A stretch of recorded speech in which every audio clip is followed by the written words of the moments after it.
Still আমাদের আধুনিক জীবনের ভিত্তি হিসেবে কাজ করে।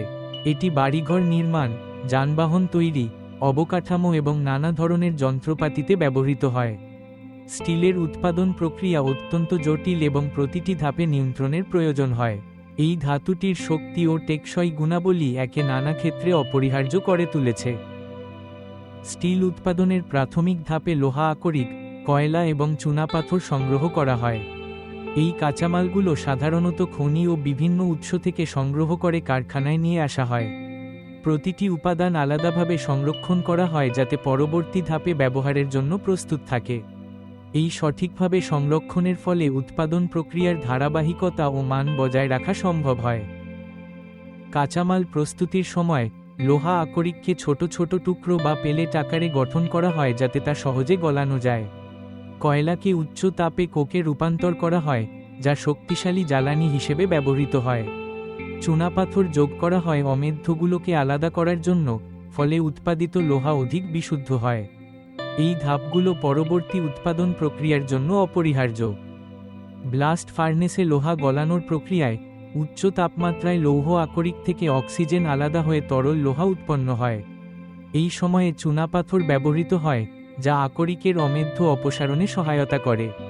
চুনাপাথরের সঙ্গে অমেধ্য মিশে স্ল্যাগ নামে এক প্রকার উপজাত তৈরি হয়, ফলে বিশুদ্ধ তরল লোহা সংগ্রহ করা সম্ভব হয়। তরল লোহা, যা পিগ আয়রন নামে পরিচিত, পরিশোধনের জন্য বিশেষ যন্ত্র যেমন কনভার্টার বা ইলেকট্রিক আর্ক ফার্নেসে স্থানান্তর করা হয়। এই পর্যায়ে লোহার মধ্যে থাকা অতিরিক্ত কার্বন এবং অন্যান্য অমেধ্য অপসারণ করা হয়, ফলে লোহা আরও বিশুদ্ধ ও মানসম্পন্ন হয়ে ওঠে। এই প্রক্রিয়াটি শিল্পে উচ্চমানের ইস্পাত উৎপাদনের জন্য অত্যন্ত গুরুত্বপূর্ণ। স্টিলের গুণাগুণ মূলত এতে থাকা কার্বনের পরিমাণ দ্বারা নির্ধারিত হয়। কার্বনের পরিমাণ বাড়ানো বা কমানোর মাধ্যমে স্টিলের দৃঢ়তা ও নমনীয়তা পরিবর্তন করা যায়। এছাড়া ম্যাঙ্গানিজ, ক্রোমিয়াম এবং নিকেলের মতো অ্যালয় উপাদান যোগ করে স্টিলের বিশেষ বৈশিষ্ট্য যেমন জং প্রতিরোধ, শক্তি এবং স্থায়িত্ব বৃদ্ধি করা সম্ভব। এই উপাদানগুলোর সংমিশ্রণে বিভিন্ন ধরনের শিল্প ও নির্মাণ কাজে উপযোগী স্টিল উৎপাদন করা হয়।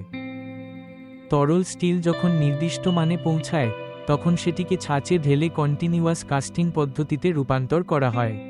এই প্রক্রিয়ায় স্টিল থেকে স্ল্যাব, বিলেট বা ব্লুম তৈরি হয়। এগুলোই পরবর্তী ধাপের কাঁচামাল হিসেবে ব্যবহৃত হয়। এই ধাপটি স্টিল উৎপাদনের ধারাবাহিকতা ও মান নিয়ন্ত্রণে গুরুত্বপূর্ণ ভূমিকা রাখে। রোলিং ও ফর্মিং ধাপে স্টিলকে উচ্চ তাপমাত্রায় গরম করা হয় এবং রোলারের সাহায্যে বিভিন্ন আকৃতির পণ্য, যেমন রড, শীট ও বিম তৈরি করা হয়।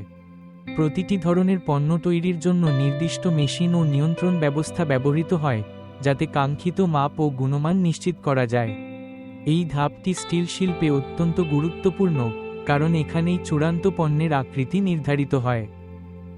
স্টিলের গঠন ও বৈশিষ্ট্য উন্নত করতে হিট ট্রিটমেন্ট এবং বিশেষ ঠান্ডা করার পদ্ধতি ব্যবহার করা হয়। এই প্রক্রিয়াগুলোর মাধ্যমে স্টিলের শক্তি, নমনীয়তা এবং স্থায়িত্ব বৃদ্ধি পায়, ফলে স্টিল আরও কার্যকর ও টেকসই হয় বিভিন্ন শিল্পক্ষেত্রে ব্যবহারের জন্য। এই ধরনের পরিবর্তন স্টিলকে তার নির্দিষ্ট কাজে আরও উপযোগী করে তোলে। স্টিল ফ্যাক্টরিতে মান নিয়ন্ত্রণের গুরুত্ব অপরিসীম। প্রতিটি উৎপাদন ধাপে ইঞ্জিনিয়ার এবং ল্যাবরেটরি টিম নিবিড়ভাবে পর্যবেক্ষণ করেন, যাতে কোনো ত্রুটি না থাকে। তারা নিয়মিত নমুনা সংগ্রহ ও পরীক্ষা করেন, ফলে চূড়ান্ত পণ্য নির্ধারিত মান ও গুণগত মান বজায় রাখে। এই প্রক্রিয়ার মাধ্যমে গ্রাহক সন্তুষ্টি এবং শিল্পের সুনাম নিশ্চিত হয়। নিরাপত্তা স্টিল কারখানার কার্যক্রমের একটি অপরিহার্য দিক। এখানে প্রতিদিন ভারী যন্ত্রপাতি, উচ্চ তাপমাত্রা এবং নানা ধরনের ঝুঁকিপূর্ণ পরিবেশে কাজ করতে হয়। কর্মীদের সুরক্ষা নিশ্চিত করা এবং ঝুঁকি ব্যবস্থাপনা কার্যকরভাবে পরিচালনা করা ছাড়া এই শিল্পে উৎপাদন ও পরিচালনা সম্ভব নয়।